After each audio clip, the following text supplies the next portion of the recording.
How to handle criminal plea negotiations. Nearly 90% of criminal prosecutions in the United States are resolved by a plea bargain. If you have been charged with a crime, you will most likely have the choice to accept a plea deal instead of taking your case to trial.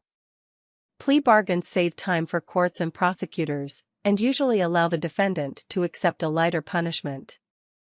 Through effective plea bargaining, you can negotiate for a lighter sentence, get out of the court system more quickly, and move on with your life. Part 1: Getting a lawyer. 1. Appreciate the importance of having a lawyer represent you. Under almost all criminal proceedings, you are entitled to be represented by a lawyer. Exceptions include civil forfeiture cases in municipal court, and in some jurisdictions, first offense DUI cases. Criminal defense lawyers are experts in resolving cases as efficiently and favorably as possible. A criminal defense attorney will be experienced in plea negotiations, and will likely have a professional relationship with the prosecution and judge. A local defense attorney will also have a better understanding of how prosecutors in your area approach plea bargaining. A criminal defendant's right to be represented by an attorney is so valuable that it is guaranteed by the Sixth Amendment to the United States Constitution. Although you can choose to represent yourself without a lawyer's assistance, you may place yourself at a severe disadvantage by doing so.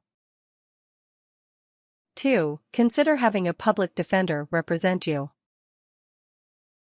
All criminal defendants have a right to be represented by a lawyer, even if they cannot afford to hire one.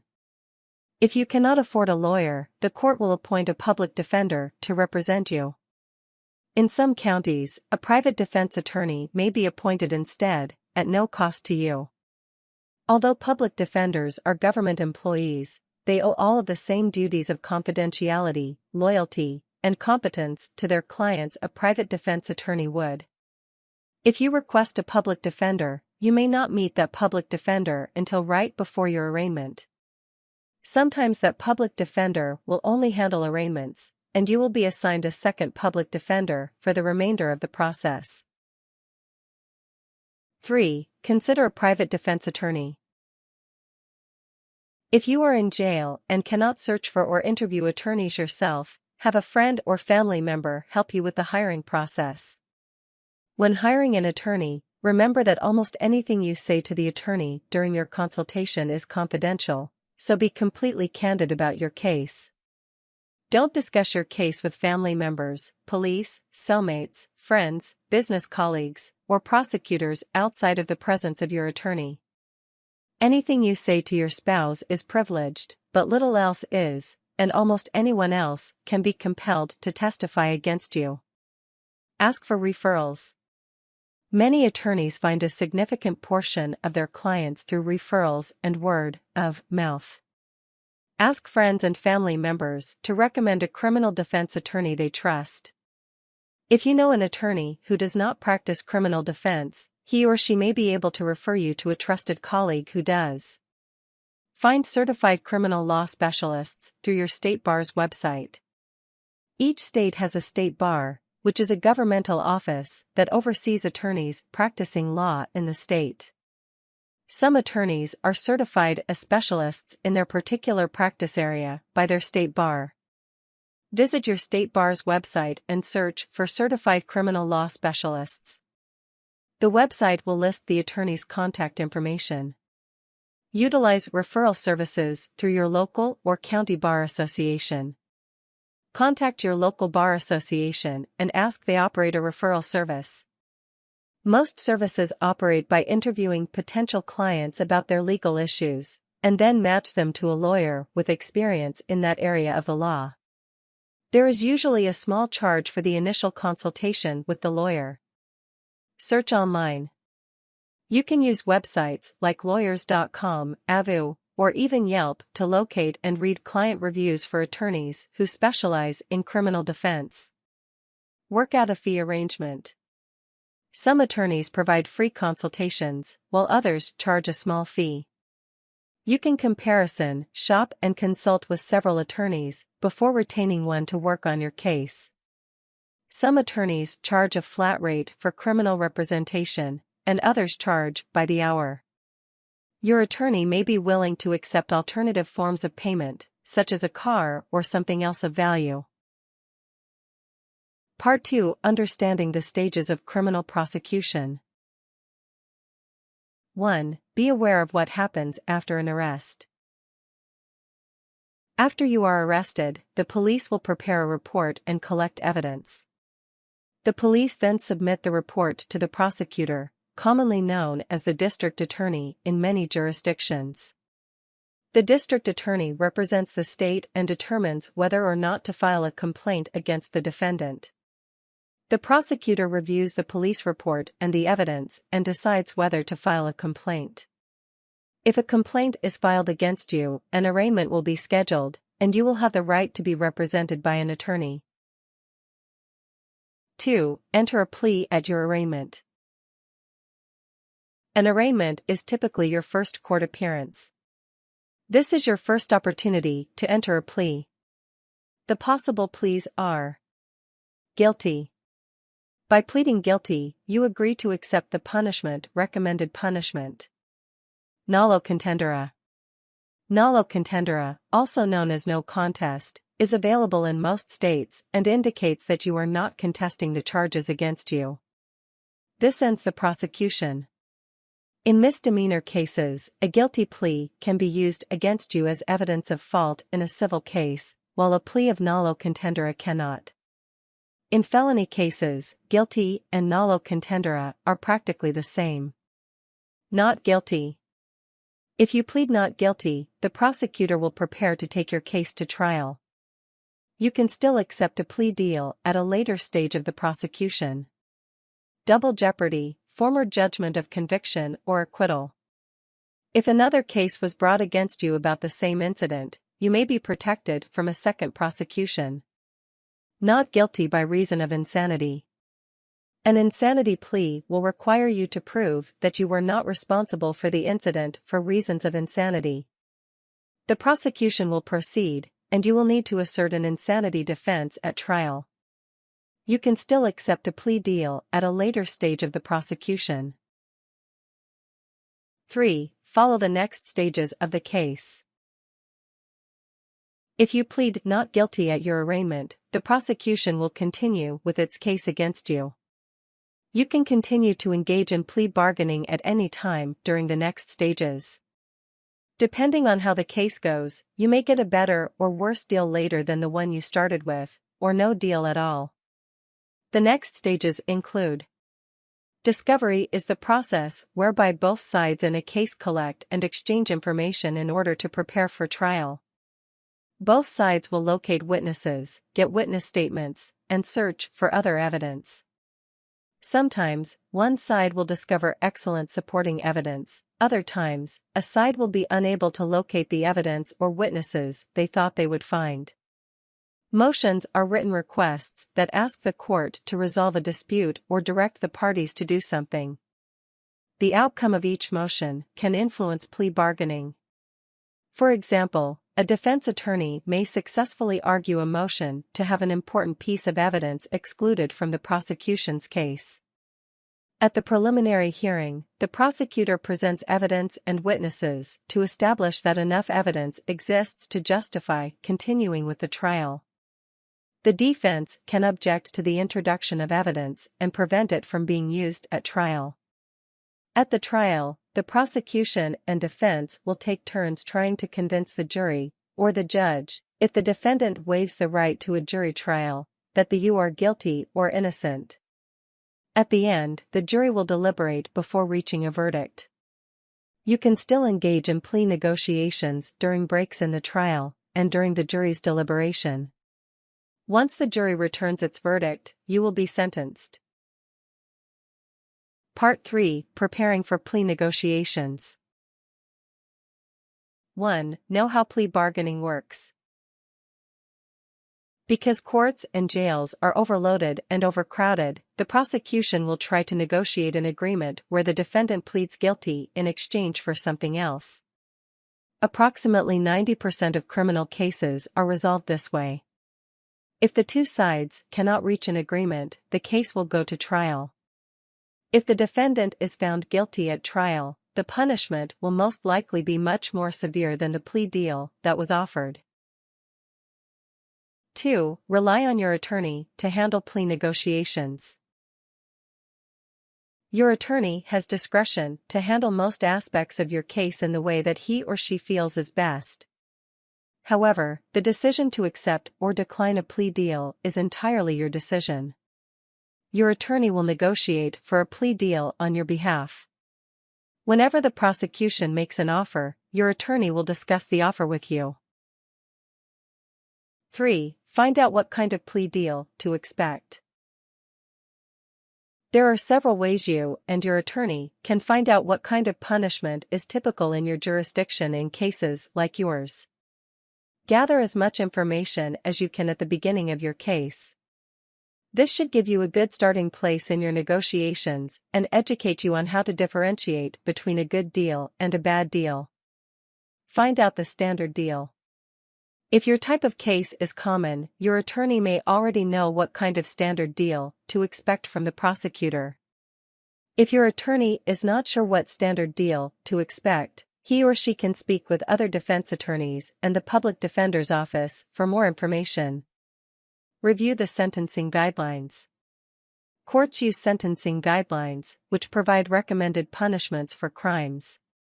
Judges and prosecutors may refer to the guidelines, but are not required to follow them.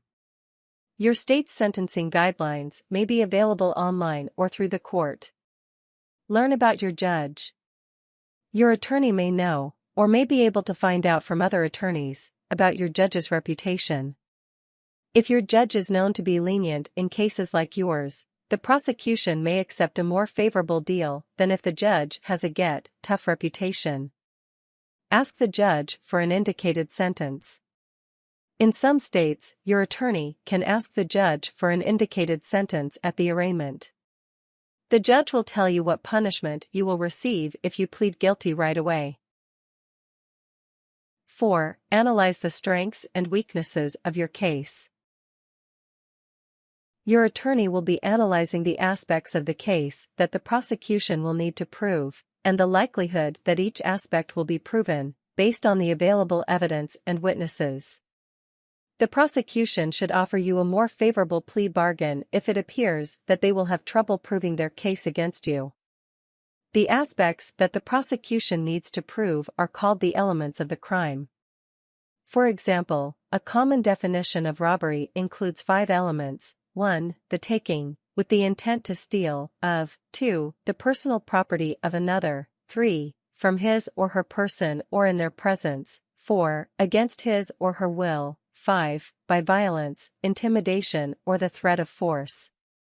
You can find the elements of a crime by referring to your state's penal code, which may be available online. 5. Consider possible outcomes in advance. Prior to beginning to plea bargain, you should consider the possible outcomes and what results you might be willing to accept. The possible outcomes of plea bargaining include: dismissal. If the prosecution believes that they are not likely to win the case, they may agree to dismiss the case. Reduced charges. The prosecution may be willing to reduce the charge against you to a less serious offense, which carries a reduced punishment. For example, speeding tickets are often reduced to failure to obey a regulatory sign. Some charges might be dropped altogether in exchange for your pleading guilty to the remaining charges. Lighter sentence. Most crimes have a minimum and maximum sentence. In exchange for your cooperation, the prosecution may be willing to recommend that the judge impose a lighter sentence than you would normally receive. As a condition on any plea deal, the prosecution may ask you to do something that will help the prosecution in this case or in another. You may be asked to testify against a co-defendant or work as a confidential informant in exchange for a plea deal. Another common condition is the requirement that you waive your right to appeal the conviction. You may still be able to appeal an unfair sentence, depending on the law in your jurisdiction and the facts of your case. Discuss the risks of waiving your right to appeal with your attorney before accepting a plea deal. Be aware that the prosecution and judge will try to reward you for accepting a plea deal early in the process.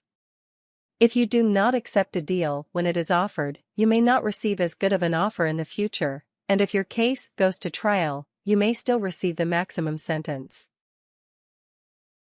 Part 4: Negotiating a plea deal. 1. Negotiate with the prosecutor. Once you and your attorney have a firm understanding of what deals the prosecutor is likely to offer, what deals you would be willing to accept, and the strengths and weaknesses of your case, it is time for your attorney to contact the prosecutor. He or she can call the prosecutor's office or arrange to meet in person. The prosecutor may also take the initiative and contact your attorney first. Your attorney should be prepared to argue the strengths and weaknesses of the case.